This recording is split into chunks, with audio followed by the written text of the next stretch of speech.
లడ్డూ పంచాయతీ. సరే, ఈడబ్ల్యూఎస్ తర్వాత cost census, Rahul Gandhi గారు లేవట్టినటువంటి అంశాలు, వాటికి సమాధానము, వీటి అవన్నీ పక్కకు పోయి తిరుపతి లడ్డు పైన ఇప్పుడు ఒక వివాదం చెలరేగింది. ఏంది అనంటే, తిరుపతి లడ్డూలో ఆవు లేదంటే పంది కొవ్వులను నూనెగా మలిచి తిరుపతి లడ్డూలను తయారు చేయడానికి పంపించారు. తద్వారా తిరుపతి లడ్డు అంతా కల్తీ అయిపోయింది అనేటువంటి ఆందోళన రేకెత్తింది. సో తిరుపతి లడ్డు మనందరికీ తెలిసిందే, మనందరం కూడా చాలాసార్లు చాలా ఇష్టంతో తినేటువంటిది. అది కొంచెం తింటే సరిపోయేది కాదు, అది కొద్దిగా ఎక్కువనే తింటారు. దాన్ని తిరుపతి లడ్డూని పవిత్రంగా భావిస్తారు చాలా మంది. ఇక్కడ దాని చుట్టూ చాలా రకరకాలైనటువంటి అంశాలు తెరపైకి వస్తూ ఉన్నాయి.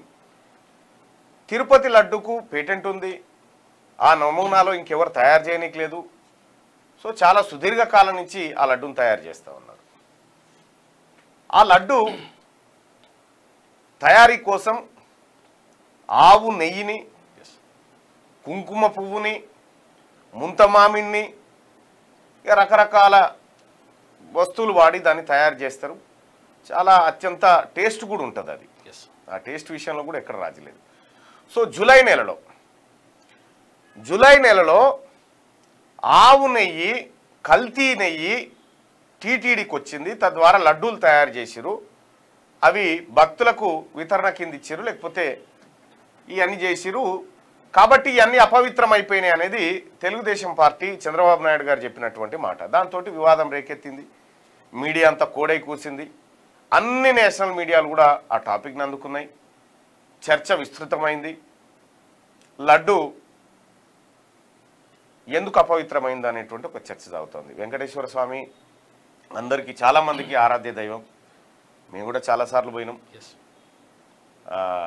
సరే, ఏదేమైనప్పటికీ కూడా అలా జరగాల్సింది కాదు. ఒకవేళ అది నిజమైతే మరి ఆధారం ఏంటి అనుకున్నప్పుడు ఎన్డీడీసీ ల్యాబ్కు సంబంధించినటువంటిది రిపోర్ట్ ఒకటి ఆధారంగా చూపిస్తూ ఉన్నారు. ఆ రిపోర్ట్లో ఏముందంటే, దెర్ ఈజ్ ఏ ఛాన్స్, అవకాశం ఉంది, కలిసినట్టుగా జంతువుల కొవ్వు కలిసినట్టుగా అనుమానం ఉంది అనేది ఆ రిపోర్ట్లో క్లియర్గా మెన్షన్ చేయడం జరిగింది. ఖచ్చితంగా ఉందనేటువంటి మాటను ఆ ల్యాబ్ కూడా చెప్పలేదు, కానీ అనుమానం ఉందనేటువంటి మాటను అటు ల్యాబ్ చెప్పడం, ఇటు చంద్రబాబు గారు చెప్పడం, టీటీడీ ఈవో చెప్పడం, వీళ్ళందరూ ముక్తకంఠంతో చెప్పడంతో అది వార్త అయింది. వెంటనే ప్రతిపక్షానికి, అక్కడ ఉన్నటువంటి జగన్మోహన్ రెడ్డి ప్రభుత్వానికి, ప్రతిపక్షానికి అంటుకుంది. జగన్మోహన్ రెడ్డి కావాలనే తిరుమల కొండల్ని అపవిత్రం చేయడం కోసం ఈ రకమైనటువంటి విధానాన్ని అవలంబించండి అనేది టీడీపీ పక్షం చేస్తున్నటువంటి ఆరోపణ. దానికి జగన్మోహన్ రెడ్డి చెప్తున్నటువంటి మాట ఏంటంటే, ఇది తన ఎన్నికల్లో ఇచ్చినటువంటి గ్యారంటీలను అమలు చేయడం విఫలమైనందుకు అటెన్షన్ డైవర్షన్ పాలిటిక్స్కు చంద్రబాబు తెరలేపిండు అనేది ఇక్కడ జగన్మోహన్ రెడ్డి చెప్తున్నటువంటి మాట. సో మరి నిజమేంది అనేది మనం కూడా ఒకసారి ఫ్యాక్ట్ చెక్ చేసుకున్నప్పుడు, ఈ ఎన్డీడీసీ ల్యాబ్ ఏదైతే ఉందో మనం ఒకసారి చూసుకుంటే, ఇది గుజరాత్లో ఉంటుంది.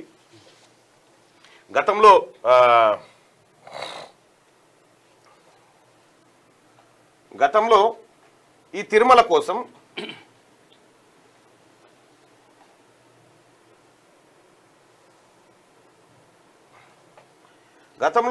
తిరుమల లడ్డు తయారీ కోసం నందిని పాలను వాడేవాళ్ళు. మీకు గుర్తుందో లేదు, కర్ణాటక నందిని పాలు వాడేవారు. అయితే కర్ణాటక ఎలక్షన్ సమయంలో కరెక్ట్ గా ఒక కాంట్రవర్సీ వచ్చింది. ఏంది అనంటే, నందిని పాలు వర్సెస్ అమూల్ పాలు మధ్యలో ఒక పంచాయతీ జరిగింది. అక్కడ నందిని పాలు వర్సెస్ అమూల్ పాల మధ్య పంచాయతీ జరిగితే నందిని లోకల్ పేరుతోటి, సో నందిని వైపు కాంగ్రెస్ పార్టీ ఉంది, అమూల్ వైపు భారతీయ జనతా పార్టీ ఉంది. అది పాల వరకు కూడా యుద్ధం పోయింది.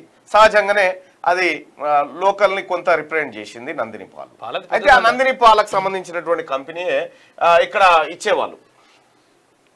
అయితే నందిని పాలు కాకుండా తర్వాత వేరే కంపెనీకి అప్పచెప్పిండు జగన్మోహన్ రెడ్డి. తర్వాత వేరే వాళ్ళకి అప్పచెప్తే వాళ్ళు మొత్తం కూడా కల్తీ నేషనల్ డైరీ డెవలప్మెంట్ కార్పొరేషన్ కదా, మొత్తం టోటల్ కొట్టేసి అయిపోతాయి.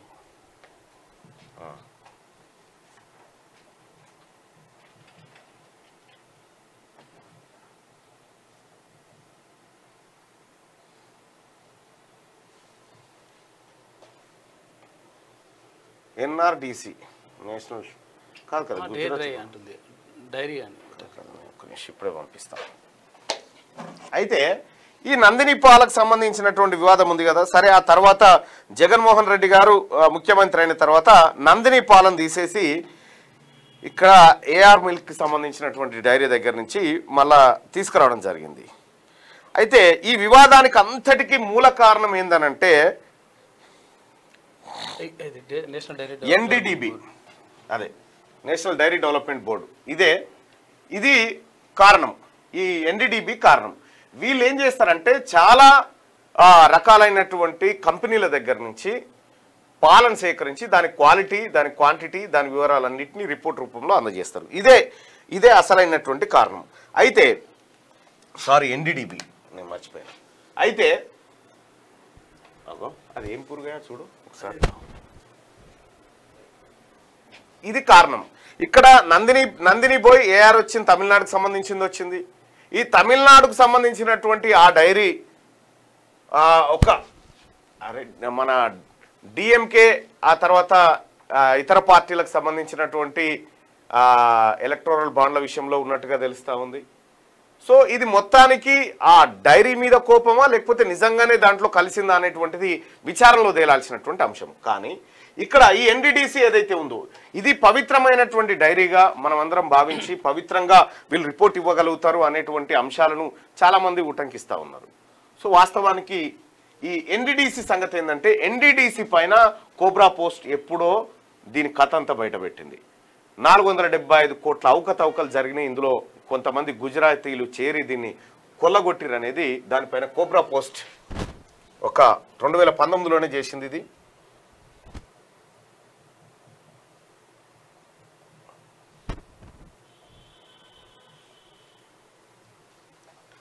గట్టిగా డైరీకి సంబంధించి cobra post has unearthed a scam that the top management of National Dairy Development Board has braved in the backyard by illegal creating 6 producer companies and putting in the more than 475 crores అని cobra post 2019లో వేసింది.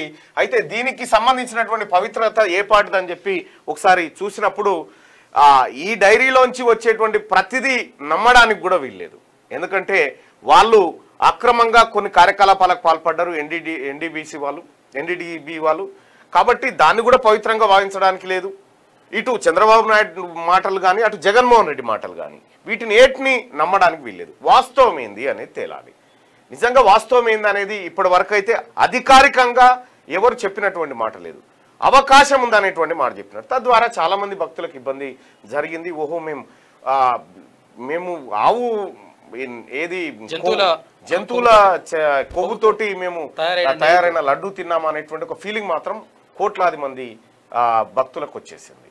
ఇది అత్యంత ప్రమాదకరమైంది. దీన్ని చాలామంది ఖండించారు. వెంటనే నడ్డా కూడా దాని శాంపిల్స్ దానికి సంబంధించిన రిపోర్ట్ అడిగిండు హెల్త్ మినిస్టర్. ఇట్లా రకరకాలుగా ఈ అంశం స్ప్రెడ్ అయిపోయింది. సో వాస్తవం ఏంది అనేది మనం చూస్తే ఒక ఆయన నిన్న మన దాంట్లోనే ఒక ఆయన పోస్ట్ చేసిండు. ఏమని తీన్మార్ మల్లన్న గారు కింద కామెంట్లలో ఉంటుంది చూడండి. ఆయన ఏం పోస్ట్ చేసిండంటే అటువంటి వాళ్ళ అభిప్రాయాన్ని కూడా మనము చూడాల్సిందే. ఎందుకంటే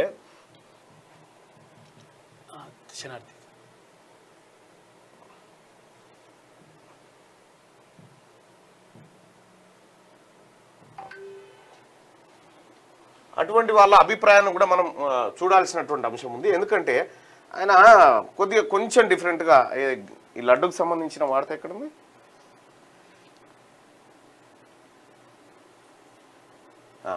ఇదేం ఘోరం గోవింద అనేటువంటి దీంట్లో నేను చూస్తూ ఉన్నప్పుడు పబ్లిక్ ఒపీనియన్ ఏందనేది ఒకసారి చూసినప్పుడు తీన్మార్ మల్లన్న గారికి నమస్కారం. సమస్య ఏమిటంటే నేను గత 2008 నుండి భూమి కాస్తులో ఇది కాదులే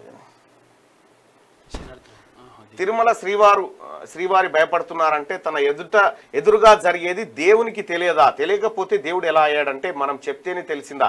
ఇప్పుడు ఆశ్చర్యపోతున్నారా? శ్రీనివాస అని చెప్పి ఒక ఆయన పందాలు పెట్టుకొచ్చిండు తిరుపాల్ రెడ్డి అనేట ఆయన. అంటే ఇంత తన ప్రసాదంలో కల్తీ జరుగుతున్న విషయాన్ని శ్రీవారు గుర్తించలేకపోయాడు అనేది ఆయన అభిప్రాయం. ఇటు నెయ్యి కల్తీ అయిందనేది చంద్రబాబు అభిప్రాయం.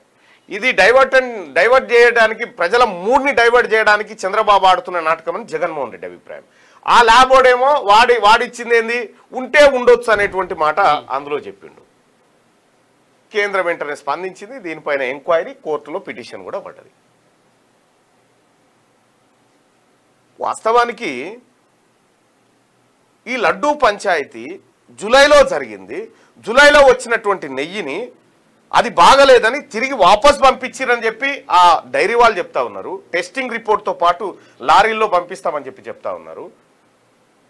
మరి ఇక్కడ జూలై పంచాయతీ సెప్టెంబర్లో స్టార్ట్ అయ్యి జూలై, ఆగస్టు, సెప్టెంబర్ 2 నెలలు భక్తులను ఇంతమందిని గందరగోళానికి గురి చేయాల్సినటువంటి అంశం ఎందుకు తెర మీదకి వచ్చింది? దీని వెనకాల ఇంకేమన్నా మతలాబు ఉందా అనేది మనలాంటి వాళ్ళందరం కూడా ఆలోచించి ప్రజలకు చెప్పాల్సినటువంటి అవసరం ఉంది. ఏకంగా బీబీసీ కూడా లైవ్ పెట్టింది తిరుమల లడ్డు విషయంలో.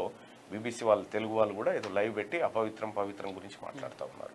సరే, ఏదేం మాట్లాడినా వీటి మాటున మరుగున పడేటువంటి అంశాలు ఏమైనా ఉన్నాయా ఒకసారి చూడాల్సినటువంటి అంశం ఉంది. ఎస్, శ్రీనివాసుడు అంటే, తిరుమల శ్రీవారు అంటే అందరూ ఇలవేల్పుగా కోల్చుకుంటారు, చాలామంది ఆరాధ్య దైవంగా కోల్చుకుంటారు. వాళ్ళందరి మనోభావాలు దెబ్బతిన్న మాట వాస్తవం, అది దెబ్బతినకూడదు.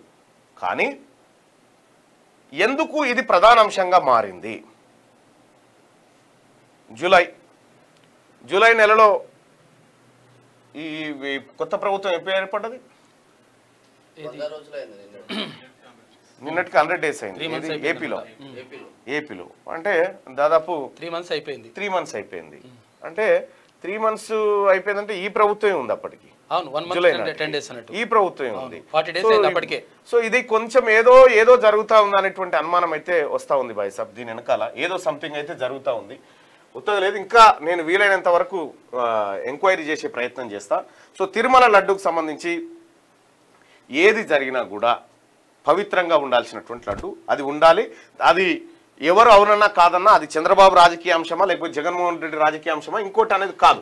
ఈయన వాదన చెప్తున్నాను. మళ్ళా దేవుడే చేప పంది అంటే ఇప్పుడు ఫ్లాక్చర్ మత్స్య అవతారం, కూర్మ అవతారం, తర్వాత వరాహ అవతారం అంటారు కదా. అయినప్పుడు అపవిత్రం ఎట్లయితే ఆయన మీ వాదన, మీ అభిప్రాయాన్ని తెలియజేయడంలో తప్పులేదు. మీ అభిప్రాయాన్ని తెలియజేయడంలో తప్పులేదు. అయితే కొంతమందికి ఏంటంటే అసలు అది పవిత్రమైనటువంటి, కొంతమంది పవిత్రమైనటువంటి అంశంగా దాన్ని చూస్తూ ఉన్నారు. 5 yearsలో క్వాలిటీ ఆఫ్ లడ్డు డిక్రీజ్ అయిందని చెప్పి చెప్తా ఉన్నారు. విఎన్ఆర్ డైరీ నకరకల్ దగ్గర ఫేక్ది, ఇది రెడ్డిలదే, దీని గురించి మాట్లాడన్నాను. ఒక్క డైరీ ఏంది, అన్ని డైరీ.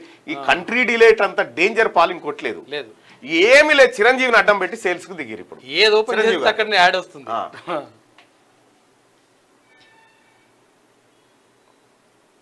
320 kgs నెయ్యి ఎక్కడైనా దొరుకుతుందా? ఎందుకు 320 రూపాయలు? ఎస్, ఇది ఒక అంశం ఉంది. ఎందుకంటే తక్కువ కోడ్ చేసిండు ఎవడైతే ఇప్పుడు డైరీ వాడు సప్లై చేస్తా ఉన్నాడు. కేవలం 400 రూపాయలు 500 రూపాయలకే తక్కువ కోడ్. దాన్ని రివర్స్ టెండరింగ్ లో వేసిరు, రివర్స్ టెండరింగ్ లో వేసి చేసిరు. సో అది కొంచెం అనుమానించదగ్గది. కానీ అతనికి ఎట్లా పోయింది ఈ కాంట్రాక్టు? దాని వెనకాల ఎవరు ఉన్నారు? 320 రూపాయలకు దొరకదు అసలు. సాధ్యమే కాదు, దొరకదు, అట్లా సాధ్యం కాదు. కానీ మరి అది ఎట్లయిందో తెలియదు. మొత్తానికి తిరుపతి లడ్డు అంశం ఇలా అందరికీ హాట్ టాపిక్. ఇది ఒక అంశం. ప్రైవేట్ చేయడం కోసం డ్రామా అంటుండు. ఇగో మీరు ఒకటి గుర్తుంచుకోరు ప్రజలారని ఒకటి చెప్తా ఉన్నా. ఇప్పుడు ప్రజలు ఒకటి ఇదేమా అని అడిగే టైంకి ప్రజలకు వేరే స్టఫ్ పెడతారు అన్నట్టు. ఎవరైనా అంతే, రాజకీయ నాయకులు రాజకీయ డైవర్ట్ చేసే పాలిటిక్సే చేస్తే ఎప్పుడైనా గుర్తుపెట్టుకోర్రి. మనం వాటిని బట్టి డైవర్ట్ అయిపోతా ఉంటాం చూడు, మనకి నిజాలు తెలియవు. ఇక క్యూ న్యూస్ ఛానల్లో పనిచేయటకు అనుభవం గల సీనియర్ వీడియో ఎడిటర్స్ కావాలను సంప్రదించవలసిన నెంబర్ 8688926084. qnewsads@gmail.com ను సంప్రదించండి. లైక్ చేయండి,